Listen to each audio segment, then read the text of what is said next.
We all rely on farmers and ranchers, but farming is riskier than other businesses out there. Crop insurance helps farmers manage their risk. With crop insurance, farmers put skin in the game by paying premiums and shouldering deductibles. That keeps taxpayers from having to pick up the whole bill every time disaster strikes. Today, about 90% of U.S. farmland is insured, providing $100 billion in protection to more than 130 different kinds of crops. It's a testament to the program's success. Thank you for joining us for our Agri-Pulse Washington Week in Review. I'm Spencer Chase, joined as always by Agri-Pulse's Phil Brasher, as well as this week by Chandler Goule, the CEO of the National Association of Wheat Growers. And Chandler, we appreciate you joining us. Thank you for the invitation. I always enjoy being on your program. So for starters, obviously we would be incredibly remiss if we did not discuss the events that took place in Washington today. I know I personally live on Capitol Hill, and the insurrection was about 3 blocks that way, and I like many others were just glued to the coverage of what was going on. Wondering your perspective as someone who's spent a little bit more over a decade on Capitol Hill working as a staffer on the House side of life there.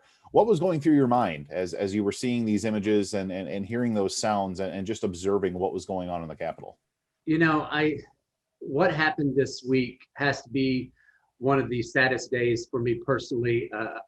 Like you said, having worked on Capitol Hill for 10 years and walked all those hallways and with the Ag Committee and been in the rotunda and just the respect for the institution and the democracy that we have, to see it be attacked by Americans. We have plenty of space here in Washington, D.C., open space for you to protest your government without retribution. I highly recommend you exercise that First Amendment right and get out there and protest when you're upset. But the physical attack on our Capitol was just completely disheartening. And I'm saying this as someone who was working in the Capitol on 9/11. I was also, in the Congress buildings when we were having anthrax issues, and I still put what happened this week above both of those chaotic and tragic incidents. It was a very, very bad day for America, and I'm not going to lie, it has caused me anxiety. I feel personally attacked by what happened there.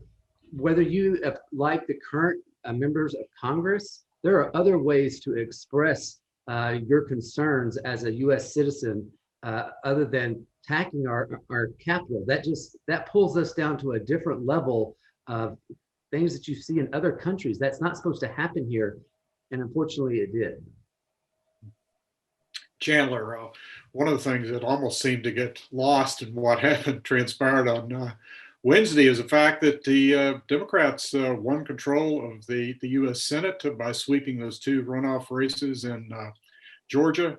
We'll now have a split 50-50 Senate with the vice president to be Kamala Harris, breaking the ties. What is that going to mean for agriculture with Joe Biden in charge of as president and Democrats in charge of both the House and the Senate? Well, I think both parties, we're sitting here wondering what's going to happen in Georgia. And so I don't know if the Democrats were just as surprised as the Republicans were, because I honestly don't think any of us really knew what was going to happen. I think the tendencies people got to thinking were it's either going to be 2 Democrats or 2 Republicans. I think we all pretty much dismissed it would be 1 and 1. Mm-hmm. But what's going to come up? It looks like Senator Debbie Stabenow from Michigan now will be the chair of the Senate Ag Committee again. That brings me comfort as we're moving into a farm bill. She has chaired a farm bill in 2014. She was ranking in 2018. Of the 4 principals, she's the only one that has chaired and been a ranking, and so definitely understands how difficult it is to build a farm bill coalition, understands production agriculture, and is going to be a heavy hitter as we move into those discussions. And so I feel very confident in her leadership with the Democrats controlling the Senate. There are going to be other issues that come up in the Senate, though, that are going to take more than Senator Stabenow, I think, in order to make sure agriculture gets a fair shake as those different policies are brought forth. Senator, you brought up Senator Stabenow. One of the first things that she said on Wednesday to reporters when asked about the impact was that top priority for the committee was going to be establishing agricultural carbon markets. On the other hand, we know that the top Republican on the committee is going to be John Bozeman of Arkansas, and he has expressed some concern about carbon markets, saying that he's afraid they'll mostly benefit middlemen, the traders, in those credits. So, how do you think this is? What do you see transpiring with the committee and working with the administration in that regard? Well, that's an excellent question, Phil, and this is where we're going to be heavily dependent on not just Senator Stabenow, but all of the Democrats on the Senate Ag Committee, clearly where I focus a lot of my attention. But we've got to make sure that agriculture is part of the solution. We need to make sure that that any type of climate legislation, and it's not if climate legislation is coming, it's when. So we might as well just get over whether this is going to happen or not. But ag needs to be part of the solution. It needs to be voluntary. It needs to benefit the environment. But there has got to be an incentive there to help farmers with what's going to be an increased cost of production in order to meet those regulations. And that's where the Senate Democrats and the Senate Democrats on the Ag Committee are going to play a vital role to make sure that ag is at the table. We are still part of the solution, and that we incentivize our farmers, not just increase their cost of production.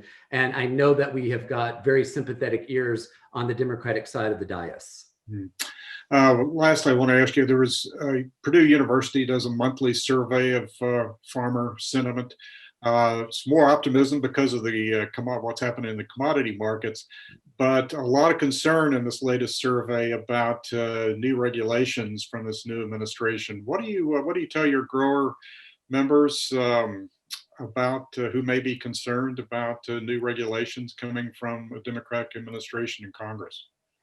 Well, at NAWG, we are already starting to lay the groundwork. We have been in contact with the transition team since the election. I think you already know that I'm one of the co-chairs on the Ag CEO Council. There's 21 Ag CEOs. We meet fairly regularly now ever since COVID. We have already met with the transition team for the USDA, Department of Labor. We met with EPA, and we'll be meeting with FDA a little later on today. So we are already trying to get in at the forefront to make sure that ag again has a seat at those tables, to make sure that they know that we are here to work with them, to be part of any solution. I do know that there's still some concerns out there, and what we're trying to definitely convey to the higher echelons of the Biden administration is that ag is affected by more agencies than just the USDA. I mean, DOL, transportation, FDA, EPA, USTR, they all affect agriculture. And so we continue not only to work through the CEO Council, but individually to make sure they know that we are here. We are already good stewards of the land. We have early adopters, and to make sure that we have a seat at that table, because we are literally the boots on the ground when it comes to conservation, and we're the ones most affected when these new or existing regulations are implemented or extended. Chandler, I want to wrap up today by talking about, you mentioned some of the contact that the Ag CEO Council has had with the transition team. Specifically, I understand there was a call earlier this week with Michael Regan, who of course is President-elect Biden's pick to head up the Environmental Protection Agency. Wondering what in particular jumped out at you from that conversation in terms of his vision for the department and how that might impact farmers and ranchers.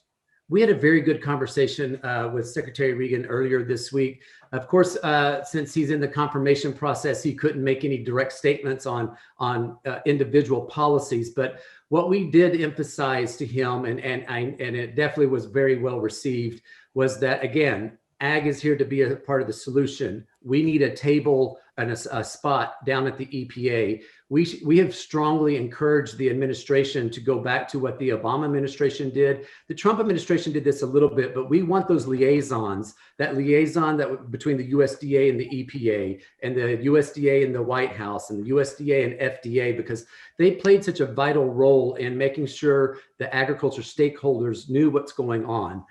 We also emphasized to Secretary Regan the importance of sound science. I know we keep saying that over and over, but to that, how important it is that when the EPA is making decisions, it cannot be based on, inflammatory rhetoric that is going around that has no basis. It can't be going around misinformation in urban communities. It needs to be based on science, and that and the one policy we did mention specifically was that we all support the current rule on the waters of the U.S.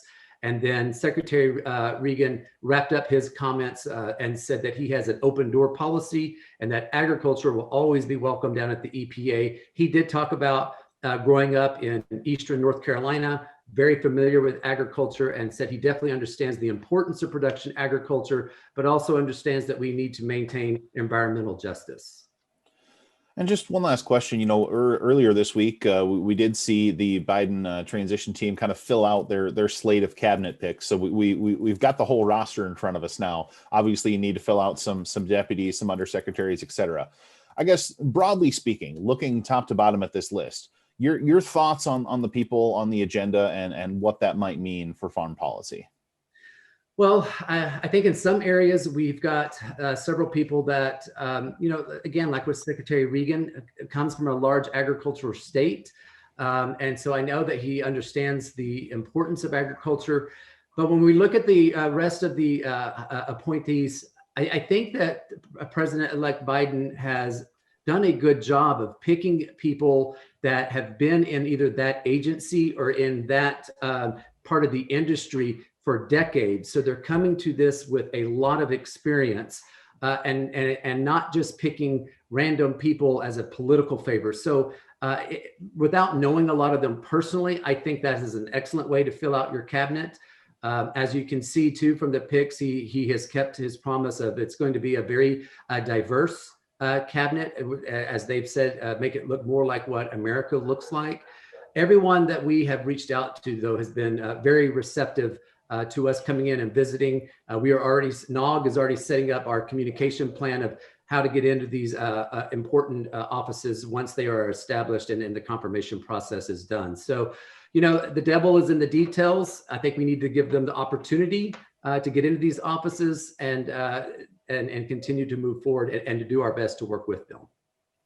So as we sit here right now, 12 days until the inauguration of President-elect Biden, 12 days remaining in the Trump administration, the world will look very different a month from now. But Chandler, we appreciate you stopping by and offering a little perspective on what the world looks like right now. Thank you very much for having me on your program. For Phil Brasher and Chandler Goule, I'm Spencer Chase. Have a good one.